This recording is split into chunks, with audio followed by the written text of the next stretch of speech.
this unprecedented and difficult moment in American history to go outside of your comfort zone and to think outside of the box. If there was ever a time in the modern history of this country when the American people had to stand up and take on, and I'll give you some good news there. I've been all over this country. And what I can tell you, in rural areas and in urban areas, the American people will not tolerate oligarchy, will not tolerate authoritarianism, will not tolerate kleptocracy, and will not tolerate the continued war against the working class of this country.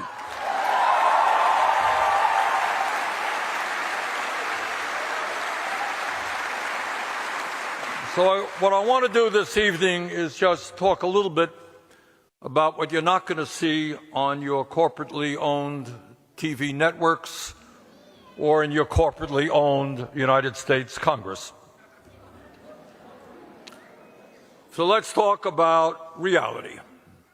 Let's talk about what's going on in the lives of working people in Michigan, in Vermont, and all over this country. And here is the truth, not a pleasant truth, but it's a truth that the establishment does not want to be discussed, which is precisely why we have got to discuss it. In America today, we have more income and wealth inequality than we have ever had in the history of the United States of America. And it is an obscene level of inequality. And what I'm going to tell you, one of the things that the establishment does and what media does and what the culture that the oligarchs create does is they tell us what we should be outraged at and what we should accept or think it's not a big deal, right? Well, I happen to think that it is a very big deal, that it is a moral and economic outrage that one person in this country, Mr. Musk, owns more wealth than the bottom 52% of American households. That is an obscenity. That is not what this country is supposed to be about. But it's not just Mr. Musk. You got the top 1% owning more wealth than the bottom 93%. You got CEOs of large corporations making over 350 times what their workers are making.